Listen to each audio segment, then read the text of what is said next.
I'd like to introduce to the future Vice President of the United States.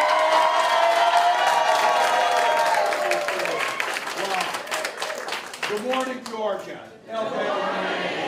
Thank you for that kind introduction. Thank you for raising a good boy right there. You did well. Before we get started, everybody, I think it is worth noting what happened yesterday and what happened with President Trump in Florida. Horrific situation. Thankful to Secret Service, folks you see, law enforcement, and grateful that the president is safe. And I think all of us know we don't solve our differences in this country with violence. We condemn it in all its forms.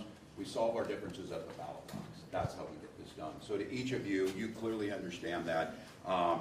This idea of democracy, it's a joy to be a part of it. There are billions of people around the world couldn't imagine gathering as free people to decide our future, to decide which direction we'd like to go. A place where the middle class is put forward, or a place where billionaires are put forward.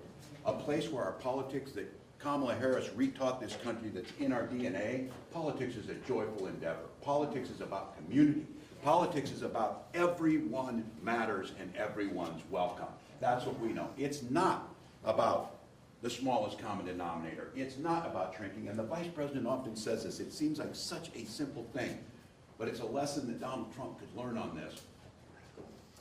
Leaders aren't the people who beat others down. Leaders are the ones who lift people up. Leaders are the ones who put others first. Leaders, this is right. I think it's worth telling and talking to those folks, and all of you get it. Look, we have dozens of offices across the state, and again, this is going to be a close election. It is.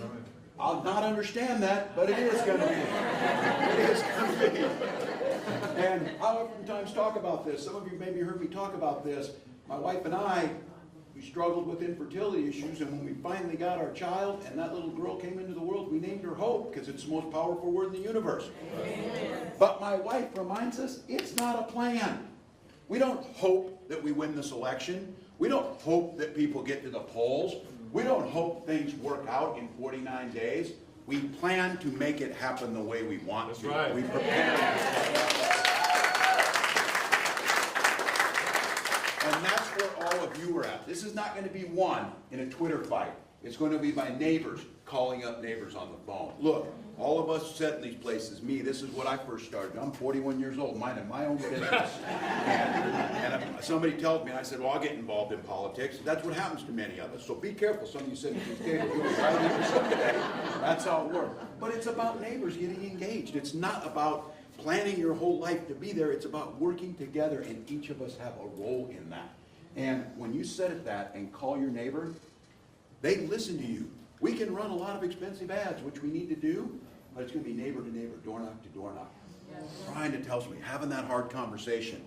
When they tell you, well, I don't know, I like his policies. Which one? Tax cuts for billionaires? Is that the one you like? Or do you like the one that women die because they can't get health care that they should be able to get if they need reproductive care? Is that the one you like?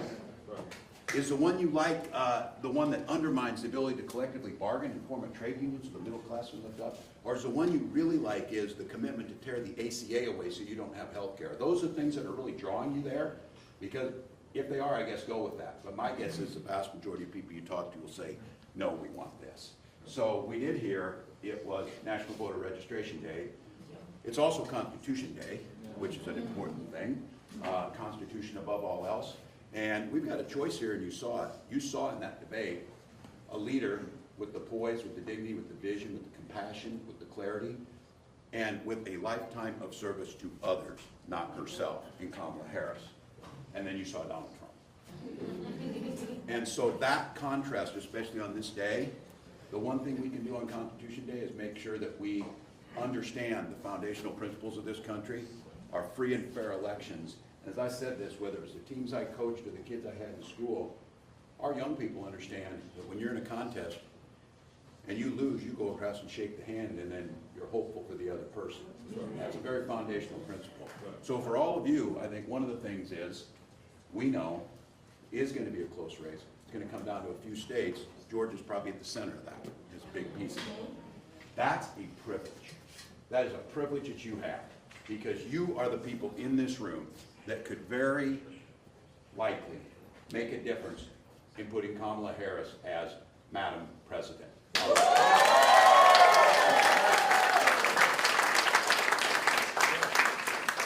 The Vice President is focused on her job. She is humble, she does her stuff, but I think some of us can back up and understand the historic nature of what that means, but also what it means.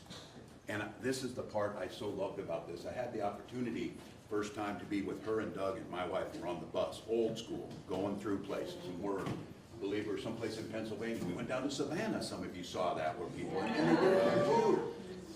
Melt your hearts.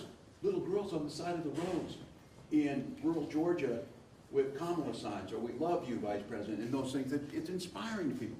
But we were getting off that bus at a rally, and there were a whole bunch of people like you, very excited for us or whatever. And then there were some people on the other side that weren't as excited. And I said, what's good is it makes it easy to know because they all wear red hats. So you know, I knew they weren't with us. I said, a whole pack of independent thinkers down the side. But you know what the Vice President said, and I'm looking at this out there, and we're getting off the bus, and I hadn't been around her all that much in that setting. It was just the four of us. And she stopped and she turned and she said, Tim, never forget, we work just as hard for those people on this side of the street as people on this side of the street. So for all of you, winning an election is a means to an end. It's incredibly important. The end is a more inclusive and fair society where everybody belongs. And we're working hard for the people who we know our policies will improve their lives, whether they vote for us or not. Amen. And that's it. That's the power of this politics. That's the power that she brought back to this. That's the reason you go out and knock the doors. And it's fine to have differences of opinions, but we're talking about a lot of fundamental things. The sanctity of our vote, the idea of women having their own reproductive freedoms, the idea that every child should be free to go to school without worrying about being shot dead, which this state experienced the tragedy of it. That is not just a fact of life, people. That is not just a fact of life, and as Donald Trump would know, this violence across the country has got to end. Gun violence has got to end. We need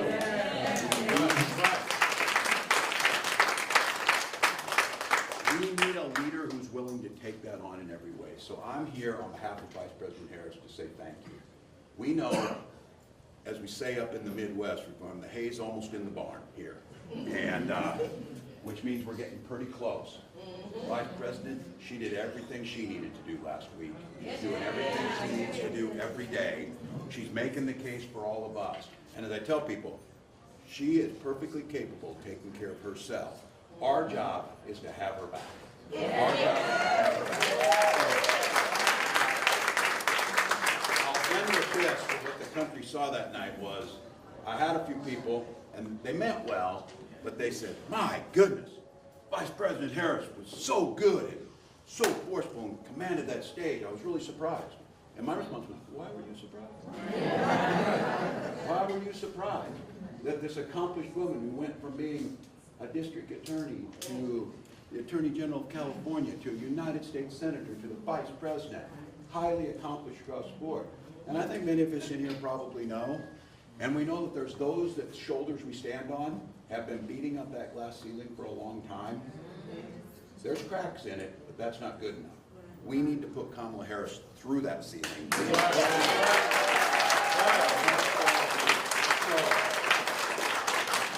Tell your friends, iwillvote.com is the place where you go to get voter registration day.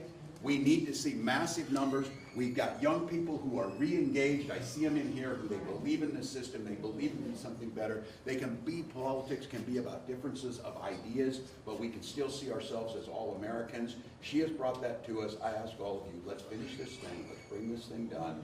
I keep telling people, and some, like this guy, are taking it seriously. 49 days is simple. Sleep when you're dead. Finish this thing. All gas, no brake for 49 days. Let's go get them.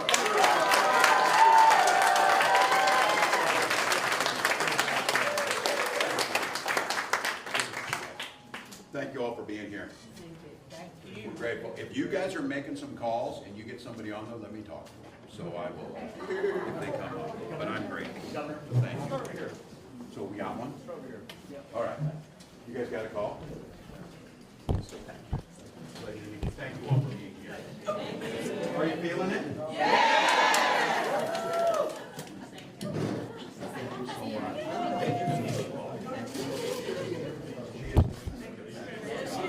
Okay, Cross, come move to the car.